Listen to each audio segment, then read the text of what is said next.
कहानी की शुरुआत में हमें एक घर दिखाई देता है जिसके बाहर एक गाड़ी खड़ी है। गाड़ी में एक लेडी और उसका हस्बैंड होता है। उसका हस्बैंड उससे कहता है कि जाओ और दरवाजे पर दस्तक दो। वो लेडी जाकर दरवाजा खटखटाती है। उस घर से एक लेडी निकलती है जिसका नाम सैनदीना है। सैनदीना काली जादू और आत्माओं को काबू करने की सलाहियत रखती थी। वो लोग सैनदीना को बताते हैं कि हमारे बेटे को कुछ डरावनी और भयानक आवाजें सुनाई देती हैं। हमें लगता है इस पर कोई काली आत्माओं का साया है। सैनदीना उससे पूछती है कि इसने क्या किया था। वो लोग बताते हैं कि इसने एक गाड़ी से हार चुराया था। हमने वापस करने की कोशिश की लेकिन वो चले गए थे। सैनदीना उसको अंदर बिठा लेती है। बच्चे को छत पर किसी चीज का साया दिखाई देता था। सैनदीना उस पर कुछ मंत्र पढ़ने लगती है कि तभी वो आत्मा सैनदीना को गले से पकड़ती है। फिर लेडी और हस्बैंड को भी थप्पड़ दे देती है। बच्चा डर के मारे बाहर जाता है तो वो आत्मा उनको उठाती है और जमीन पर गिरा देती है। वो लोग अंदर से भाग निकलते हैं तो वो देखता है कि बच्चा जमीन पर बेहोश पड़ा है। लेडी और हस्बैंड उसको बचाने के लिए नीचे आते हैं। सैनदीना ऊपर से देख रही थी कि तभी जमीन फटने लगती है और कुछ क्रिएचर बच्चे को जमीन की तरफ निगल जाता है। इस क्रिएचर का नाम लामिया होता है। जो शख्स लामिया के पार्टनर से कोई चीज चुरा लेता है या उनको दुख पहुंचाता है तो लामिया उसे मार देती है। सैनदीना बहुत गुस्सा हो जाती है और कहती है कि लामिया तुमसे दोबारा मुलाकात होगी और तब तुम्हारी आखिरी दिन होगी। अचानक सीन बदलता है। अब हम एक शहर में हैं जिसका नाम लॉस एंजलिस है। एक खूबसूरत और सीधी सादी लड़की कार ड्राइव करती है। इस लड़की का नाम क्रिस्टीन होता है। क्रिस्टीन एक बैंक में कैशियर कलेक्टर के पद पर थी और अब वो बैंक जा रही है। वो बैंक पहुंचती है और अपनी सीट पर बैठ जाती है। वो असिस्टेंट मैनेजर की कुर्सी को बेताबी से देख रही होती है। असल में असिस्टेंट मैनेजर का पोस्ट अभी अभी खाली हुआ है और क्रिस्टीन चाहती है कि ये पोस्ट मुझे मिल जाए। वो कुर्सी को देख रही होती है कि तभी बैंक के मैनेजर आ जाता है जिसका नाम जैक है। क्रिस्टीन जैक के पास जाती है और उससे कहती है कि असिस्टेंट पोस्ट के लिए कौन सिलेक्ट हुआ है। जैक उससे कहता है कि अब तक कोई सिलेक्ट नहीं हुआ लेकिन तुम्हारे और स्टू रॉबिन का नाम टॉप पर है। स्टू रॉबिन इस ऑफिस का होनहार और चालाक लड़का होता है और वो अभी अभी बैंक में आया था। क्रिस्टीन सोचते हुए जाने लगती है। जैक उससे कहता है कि अगर तुम कैंटीन चली जाओगी तो मेरे लिए भी सैंडविच लेके आना। इसी वक्त स्टू भी उठ जाता है और क्रिस्टीन से कहता है कि मेरे लिए भी एक ले आना। क्रिस्टीन ऑफिस से निकल जाती है क्योंकि लंच ब्रेक था और अपने बॉयफ्रेंड के पास आती है। उसके बॉयफ्रेंड का नाम क्ले होता है जो कॉइन कलेक्टर होता है। क्रिस्टीन क्ले से कहती है कि मुझे लगा था अब तक तुम्हारी बियर्ड आ गई होगी। क्ले कहता है कि मुझे भी लगा था कि आ जाएगी लेकिन नहीं आई। ये लोग 3 साल से डेट कर रहे हैं और एक दूसरे के साथ बिल्कुल खुश हैं। क्रिस्टीन उसको पुराने जमाने का कॉइन देता है और कहती है कि ये मुझे बैंक से मिला। क्ले कॉइन को देखकर बहुत खुश हो जाता है। फिर क्रिस्टीन वहाँ से जाने लगती है क्योंकि लंच ब्रेक खत्म होने वाला था। वो जैसे ही निकलती है कि क्ले के मॉम का कॉल आ जाता है। क्ले उनसे कहता है कि मैं क्रिस्टीन के साथ था। मॉम उससे कहती है कि मैंने तुम्हारे लिए लड़की देख ली है, तुम क्रिस्टीन को छोड़ दो। क्रिस्टीन बाहर खड़ी उसके बातें सुन रही थी। वो क्ले के मॉम की बातें सुनकर बहुत अपसेट हो गई और वहाँ से चली गई। वो ऑफिस वापस आ जाती है। साथ में जैक और स्टू के लिए सैंडविच लेकर आई थी। क्रिस्टीन फिर से अपनी सीट पर बैठ जाती है और कुर्सी को देखने लगती है कि तभी एक खतरनाक और बहुत ही डरावनी बूढ़ी क्रिस्टीन के पास आ चुकी थी। इस बूढ़ियन की नाम गनूश था जिसके चेहरे पर रिंकल थे और उसकी आंखें बहुत अजीब सी थी। गनूश क्रिस्टीन से कहती है कि मेरे घर के बाहर आपके बैंक के साथी आ गए हैं और मेरा घर उजाड़ना चाहते हैं। दरअसल गनूश ने बैंक से लोन लिया था और लोन पे करने के लिए गनूश के पास रकम नहीं था, इसलिए बैंक वाले उसका घर लेना चाहते थे। गनूश क्रिस्टीन से कहती है कि मुझे कोई एक एक्सटेंशन दे दो, मैं बैंक को लोन चुका दूंगी। क्रिस्टीन उससे कहती है कि आपने पहले ही 2 एक्सटेंशन लिया है, मुझे नहीं लगता कि बैंक वाले तुम्हें कुछ और एक्सटेंशन देंगे, लेकिन मैं फिर भी मैनेजर से बात करती हूँ, शायद एक्सटेंशन दे दें। क्रिस्टीन जैक के पास जाती है और कहती है कि सर मेरे लिए अगर हो सके तो इस लेडी को एक्सटेंशन दे दो। जैक कहता है कि मैं एक्सटेंशन जरूर देता लेकिन इस लेडी ने पहले ही 2 एक्सटेंशन लिया है, अब हम इसको मजीद एक्सटेंशन नहीं दे सकते। क्रिस्टीन वापस आती है और गनूश से कहती है मुझे माफ करना, मेरा मैनेजर एक्सटेंशन नहीं देना चाहते क्योंकि आपने पहले 2 एक्सटेंशन लिया है। गनूश उससे गिड़गिड़ाती है और क्रिस्टीन के पाँव पकड़ती है कि प्लीज मुझे एक्सटेंशन दिलवाओ, मेरे पास रहने को कोई जगह नहीं है। क्रिस्टीन गार्ड्स को बुलाती है कि इसे बाहर निकालो। गनूश बहुत गुस्सा हो जाती है और क्रिस्टीन से कहती है कि तुमने मुझे बेइज्जत किया, तुम्हें इसकी कीमत चुकानी पड़ेगी। क्रिस्टीन बहुत खफा थी लेकिन एक्सटेंशन दिलवाना उसके बस में नहीं था। गनूश को गार्ड्स बाहर निकालती हैं और वो येलो कलर की टैक्सी में बैठ जाती है। शाम को जब क्रिस्टीन घर जाने के लिए पार्किंग में आ जाती है तो वही टैक्सी पार्किंग में खड़ी थी। क्रिस्टीन बहुत घबरा जाती है कि ये टैक्सी यहाँ कैसे आई। खैर वो टैक्सी को इग्नोर करके अपने कार में बैठ जाती है तो उसको टैक्सी से उस लेडी गनूश की आवाजें सुनाई देती हैं। अचानक टैक्सी से एक कपड़ा बाहर निकलती है और हवा में आकर क्रिस्टीन के कार के शीशे पर चिपक जाती है।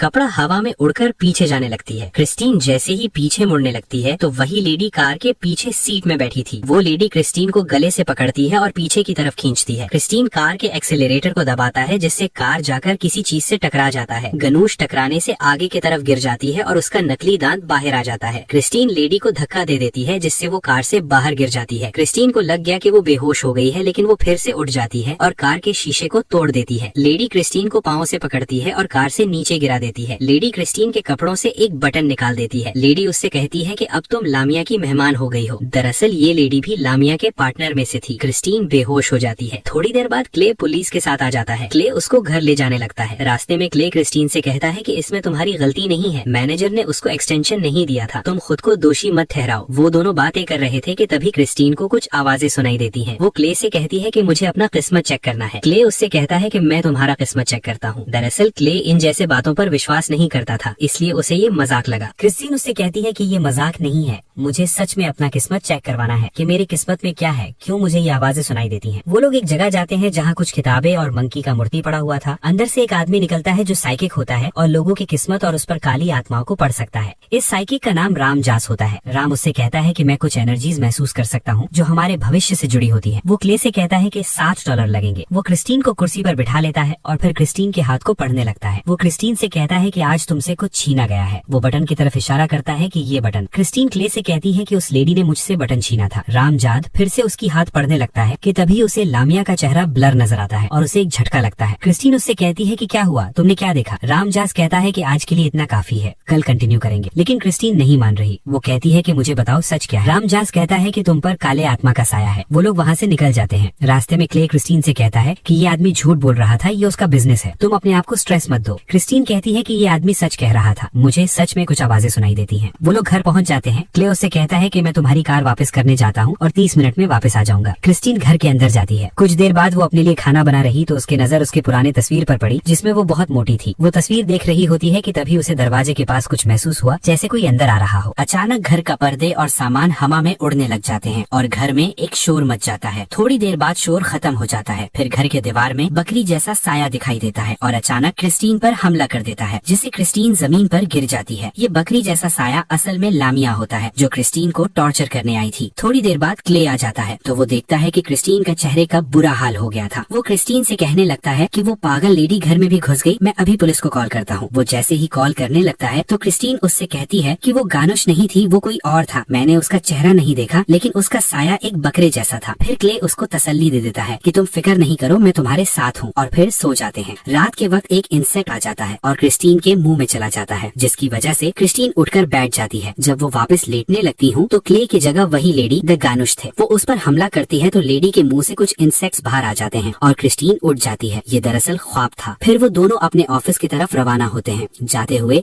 क्ले क्रिस्टीन से कहता है कि आज फिर कोई लेडी से पंगा मत लेना। क्रिस्टीन अपने सीट पर बैठ जाती है तो उसके पीठ में कोई गड़बड़ हो रही थी। ये दरअसल वही इंसेक्ट की वजह से हो रहा था जो रात में क्रिस्टीन के मुंह में घुस गया था। फिर स्टू रॉबिन आता है और क्रिस्टीन से कहता है कि मैनेजर ने कहा है कि मुझे लोन प्रोसीजर के बारे में बताओ। क्रिस्टीन उसे प्रोसीजर बताने लगती है कि तभी स्टू का हाथ उसे लेडी गानुश की तरह महसूस होता है। वो बताते हुए बहुत हिचकिचाती है। फिर वो उठ जाती है और स्टू से कहती है कि अपना गंदा हाथ मेरे केबल से हटाओ। स्टू वहाँ से उठकर जाने लगता है। फिर थोड़ी देर बाद क्रिस्टीन को किसी की कॉल आती है। वो कॉल पर बात कर रही होती है कि तभी क्रिस्टीन के नाक से खून पेपर पर गिरता है। इसी वक्त जैक आता है और क्रिस्टीन से कहता है कि तुम्हारी नाक से खून गिर रहा है। जैक क्रिस्टीन को कपड़ा दे रहा होता है कि क्रिस्टीन के मुंह से बहुत तेज खून बहना स्टार्ट हो जाता है और खून जाकर जैक के चेहरे पर लग जाता है। क्रिस्टीन घबराकर वहाँ से जाने लगती है। सारा ऑफिस खून से गंदा हो जाता है। फिर क्रिस्टीन एक घर के पास जाती है तो वो टैक्सी भी वहाँ खड़ी होती है जिसमें लेडी गैनुश बैठी हुई थी और बेसमेंट में खड़ी थी। क्रिस्टीन घर का दरवाजा पर दस्तक देती है तो अंदर से एक खातून निकलती है और क्रिस्टीन से पूछती है कि तुम कौन हो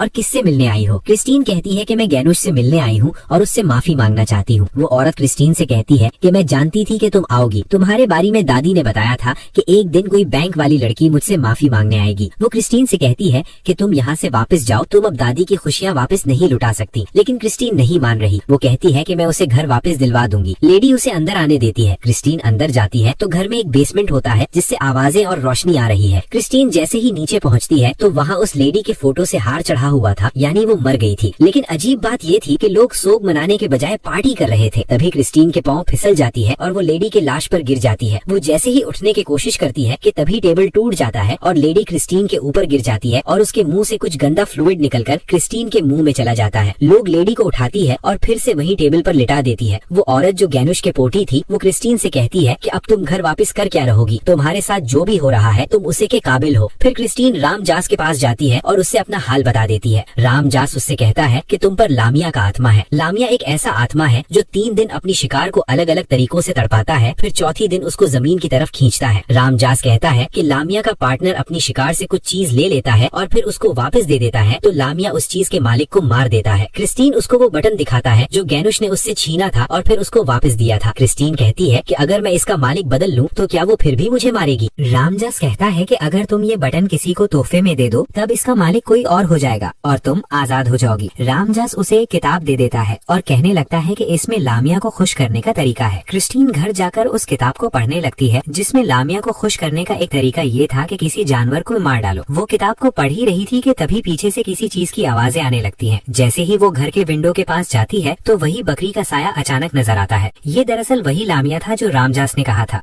क्रिस्टीन डर के मारे ऊपर की तरफ भाग जाती है। वो छुपने के लिए कमरे में जाती है, लेकिन वो पीछे मुड़कर देखती है कि लामिया गया या नहीं, तो उसे सीढ़ियों पर बकरे का ऊपर आना लगता है। वो कमरे का दरवाजा लॉक करती है। क्रिस्टीन अपने बॉयफ्रेंड क्ले को कॉल करने लगती है कि तभी उसके फोन का बैटरी अचानक डाउन होने लगता है। क्रिस्टीन कमरे की खिड़की को बंद करने जाती है कि तभी लामिया आ जाता है और उसे हवा में घुमाकर अलमारी पर पटक देती है। फिर क्रिस्टीन वहाँ से उठ जाती है और अपनी बिल्ली जिसका नाम किट्टी है उसे मार देती है ताकि लामिया खुश हो जाए। क्रिस्टीन किट्टी को अपने गार्डन में गाड़ देती है। तभी क्ले आ जाता है और क्रिस्टीन से पूछता है कि तुम यहाँ क्या कर रही थी। क्रिस्टीन घबरा जाती है कि कहीं क्ले ने उसे देख तो नहीं लिया। वो क्ले को बहाना बनाता है कि मैं टमाटर लेने आई थी, लेकिन गार्डन में टमाटर खत्म हो गया है। क्ले क्रिस्टीन से कहता है कि मैं तुम्हें लेने आया था ताकि मैं तुम्हें अपनी माता पिता समनी ले जा सकूं। क्रिस्टीन कहती है कि मैं कपड़े चेंज कराता हूँ। क्रिस्टीन तैयार होती है और वो लोग क्ले के घर पहुँच जाते हैं। क्ले अपने माता पिता को क्रिस्टीन इंट्रोड्यूस करवाता है और फिर वो चाय पीने के लिए बैठ जाते हैं। क्रिस्टीन केक खाने लगती है तो उसे केक में उसे लेडी गनूश की आंख नजर आती है, तो क्रिस्टीन आंख पर छुरी खोप लेती है जिससे प्लेट में खून आ जाता है। फिर खून गायब हो जाता है। दरअसल ये सब कुछ जो क्रिस्टीन के साथ हो रहा था ये सिर्फ क्रिस्टीन को दिखाई देता था, बाकी सब लोग अपने गपशप में बिजी थे। क्रिस्टीन फिर से केक खाने लगती है तो उसके मुंह से मच्छर बाहर निकलता है। ये दरअसल वही मच्छर था जो रात में क्रिस्टीन के मुंह में घुस गया था। फिर उसको दरवाजे से कुछ चीखने की आवाजें आती है। वो कानों पर हाथ रख लेती है ताकि शोर कम हो जाए, लेकिन आवाजें और तेज होती जा रही थी। आखिरकार वो ग्लास उठाकर दरवाजे पर मारती है और दरवाजे की तरफ कहने लगती है कि मेरा पीछा छोड़ो। वो सब लोग हैरान होते हैं कि क्रिस्टीन को क्या हुआ। फिर क्रिस्टीन वहाँ से जाने लगती है। क्ले भी उसके पीछे आता है, लेकिन उसके माँ ने उसे रोक लिया कि इस लड़की का पीछा छोड़ो, ये एक पागल लड़की है। क्रिस्टीन वहाँ से सीधा रमजास के पास आती है और उसे डांटता है कि तुमने मुझे गलत तरीका बताया था। मैंने अपने किटी को मार दिया, लेकिन लामिया फिर भी खुश नहीं हुआ। रमजास उससे कहता है कि मैं एक महिला को जानता हूँ जो लामिया को कंट्रोल कर सकती है और सिर्फ वही तुम्हारी मदद कर सकती है, लेकिन उसके लिए $10,000 चाहिए। क्रिस्टीन एक गरीब लड़की है और उसके पास इतना पैसा भी नहीं है, इसलिए वो अपने बैंक मैनेजर जैक से एडवांस सैलरी मांगती है, लेकिन जैक उसे मना करता है कि हमने पैसे किसी प्रोजेक्ट के लिए दे दिया, मुझे माफ करना, मैं इस वक्त तुम्हारी कोई मदद नहीं कर सकता। क्रिस्टीन वहाँ से निराश होकर अपने घर आ जाती है और अपने घर के सामान को इकट्ठा करने लगती है ताकि उसे बेच दे और उस लेडी का फी अदा कर सके जो क्रिस्टीन की मदद कर सकती है। क्रिस्टीन सामान इकट्ठा कर रही होती है कि तभी वो लेडी वहाँ आ जाती है और क्रिस्टीन के मुंह में अपना पूरा हाथ अंदर कर लेता है। क्रिस्टीन खुद को बचाने के लिए एक रस्सी काट देती है जिससे ऊपर कोई चीज गिरकर लेडी के सर पर लग जाता है और उसकी आंखें निकलकर क्रिस्टीन के मुंह पर लग जाते हैं। फिर सब कुछ नॉर्मल हो जाता है। क्रिस्टीन सामान को उठाकर एक दुकान पर ले जाने लगती है जहाँ पुराना सामान बेच दी जाती है। दुकानदार उससे $4,000 देता है जिसमें क्रिस्टीन का जेवर भी था। ये पैसे बहुत कम थे, लेकिन क्रिस्टीन को पैसों की जरूरत थी, इसलिए उसने ये सामान बेच दिया। वो घर आ जाती है और निराश होकर टेबल पर बैठ जाती है। इसी वक्त क्ले आ जाता है और क्रिस्टीन के पास बैठकर उससे कहता है कि तुमने मुझे क्यों नहीं बताया कि तुम्हें पैसों की जरूरत है। मैंने रामजास को पैसे दे दिए हैं, अब तुम उस लेडी के पास जा सकती हो। वो लोग गाड़ी में बैठकर लेडी के पास रवाना हो जाते हैं। वो एक अजीब घर में पहुंच जाते हैं। क्रिस्टीन क्ले से कहती है कि लेडी ने मुझे अंदर अकेले आने को कहा है, इसलिए तुम बाहर रुक जाओ। क्रिस्टीन अंदर जाने लगती है और उस लेडी से मिलती है जो लामिया को काबू कर सकती थी। दरअसल ये लेडी वही औरत थी जो कहानी की शुरुआत में हमने देखा था, जिसका नाम सांदेना था। सांदेना क्रिस्टीन से कहती है कि मैं पहले भी लामिया से रूबरू हो गई हूँ और मैं बहुत बरसों से ये इंतजार में थी कि कब मैं लामिया का सामना करूंगी और उसका खात्मा करूंगी। वो लोग तरीकेकार शुरू कर देते हैं। शागिर्द एक बकरे को ले आता है। सांदेना अपने शागिर्द को एक छुरी देता है कि जब लामिया की रूह मुझ में आ जाए तो मेरा हाथ इस बकरे पर रख देना और इस बकरे को चाकू से मार देना, जिससे लामिया का खात्मा हो जाएगा। वो सब लोग एक दूसरे का हाथ पकड़ लेते हैं और कुछ मंत्र पढ़ने लगते हैं जिससे आत्मा वहाँ आ सकता है। कुछ देर बाद कुछ आत्माएं आ जाती हैं। सांदेना उस आत्माओं को भगा लेता है। फिर उसके बाद एक खामोशी छा जाती है। अचानक दरवाजा बहुत जोर से पीटने लगता है और एक खतरनाक चीख उठने लगती है। सब लोग अपने कानों में अंगूठे डालते हैं कि तभी लामिया आकर सांदेना के जिस्म में घुस जाता है। रामजास लामिया से कहता है कि तुम क्या चाहती हो। लामिया कहता है कि मुझे क्रिस्टीन ब्राउन चाहिए क्योंकि इसने गैनुश को बेइज्जत किया था। क्रिस्टीन कहती है कि वो मेरा मैनेजर था जो एक्सटेंशन नहीं देना चाहता था। रामजास कहता है कि इसे माफ करो, ये मासूम है। लेकिन लामिया नहीं मान रही। वो कहती है कि मैं यहाँ सिर्फ क्रिस्टीन के लिए आया हूँ। क्रिस्टीन सनदेना का हाथ बकरे पर रख देता है और सनदेना का शागिर्द उठकर बकरी पर हमला करता है, लेकिन बकरा शागिर्द का हाथ काटकर उसके जिस्म के अंदर घुस जाता है। वो रामजास को गले से पकड़कर दूर फेंकता है। फिर वो क्रिस्टीन के पास जाता है और अपने मुंह से वो बिल्ली निकालती है और कहती है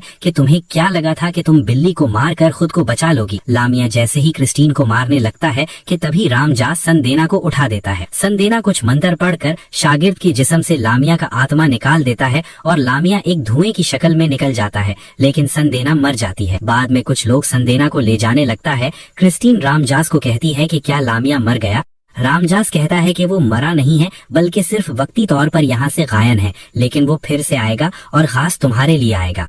रामजास क्रिस्टीन से कहता है कि वो बटन कहाँ गया, वो मुझे दे दो। रामजास उस बटन को एक लिफाफे में रखता है और कहता है कि अगर तुम बचना चाहती हो तो इस बटन का मालिक बदलो। क्रिस्टीन वो ले लेती है और कार में क्ले के साथ बैठकर रवाना हो जाते हैं। क्ले ड्राइव करता है कि तभी कोई बूढ़ा आदमी सामने आ जाता है। बूढ़ा आदमी गिरने से बच जाता है और क्रिस्टीन से कहता है कि तुम नर्क में जाओगी। वो घर पहुँच जाते हैं। क्रिस्टीन क्ले से कहती है कि तुम आज अपने घर जाओ, मुझे कुछ काम है। वो अपने पर्स में वो लिफाफा देखने लगती है, लेकिन लिफाफा पर्स में नहीं होता। लिफाफा उस बूढ़े आदमी के टकराने से नीचे गिर गया था। क्रिस्टीन नीचे ढूंढने लग जाती है और लिफाफा उसे मिल जाता है। फिर वो एक होटल में आ जाती है और सोचने लगती है कि ये बटन किसको दूं। वो होटल में बैठे हुए सब लोगों को देखती है कि कौन इस बटन का मालिक बन सकता है। आखिर में उसकी नजर एक बूढ़े आदमी पर पड़ती है जिसको ऑक्सीजन मास्क लगा हुआ था। क्रिस्टीन को लगा कि ये आदमी वैसे भी मरने वाला है, बटन इसको दे देती हूँ। बटन देने के लिए आगे बढ़ती है कि तभी उस आदमी की वाइफ आती है। क्रिस्टीन फिर रुक जाती है ये सोचकर कि ये मर गया तो उसकी बीवी का क्या होगा। फिर वो स्टू को कॉल करती है और उससे कहती है कि 10 मिनट में यहाँ पहुँचो। स्टू वहाँ पहुँच जाता है। क्रिस्टीन चाहती थी कि वो बटन स्टू को दे दो, लेकिन स्टू अपने घर के हालात क्रिस्टीन को बताता है और रोने लगता है। तो क्रिस्टीन फिर इरादा बदलता है। फिर वो अखबार में गनूश की तस्वीर देख लेती है और उसे ये ख्याल आता है कि क्यों ना मैं ये बटन गनूश की लाश को दे दो। वो वहाँ से उठकर रामजास के पास आ जाती है और बताती है कि मैं ये बटन गनूश को देना चाहती हूँ जो मर चुकी है। क्या ये मुमकिन है? रामजास कहता है कि मरे हुए लोगों को तोहफा देना मुमकिन है, लेकिन तुम्हारा तोहफा उसे आम तोहफा लगना चाहिए। क्रिस्टीन कार में बैठ जाती है और अपने साथ कुदाल भी उठाती है ताकि गनूश के कब्र खोद सके और उसे तोहफा दे सके। वो गाड़ी ड्राइव कर रही होती है कि तभी वही कपड़ा कार के शीशे पर लटक जाता है। कपड़ा पर गनूश का चेहरा भी दिखाई देता था। क्रिस्टीन गाड़ी के ब्रशेस को ऑन करती है और कपड़ा नीचे गिरता है, लेकिन कपड़ा कार के बम्पर में अंदर आ जाता है और क्रिस्टीन के चेहरे पर फंस जाता है। क्रिस्टीन गाड़ी की ब्रेक को दबा लेती है और कपड़ा अपने चेहरे से हटाने लगती है, लेकिन कपड़ा नहीं हटता। वो गाड़ी से उतरती है और कपड़ा चेहरे से हटाकर फेंकती है, लेकिन कपड़ा उसके मुंह में जाता है। जैसे ही कपड़ा पूरा घुसने वाला था कि तभी क्रिस्टीन उसको पकड़कर बाहर निकाल देती है। फिर वो गाड़ी में दोबारा बैठकर कब्रिस्तान जाती है। बारिश भी शुरू हुआ था। क्रिस्टीन कब्र खोदती है और गनुश को वो लिफाफा दे देता है। फिर वो बाहर निकलने लगती है, लेकिन वो निकल नहीं सकती क्योंकि उसने कब्र का हाइट बहुत ज्यादा था। कब्र में पानी बहुत ज्यादा आ रहा था, जिसकी वजह से क्रिस्टीन धोबने लगती है। तभी वो लाश भी पानी की वजह से ऊपर आ जाता है।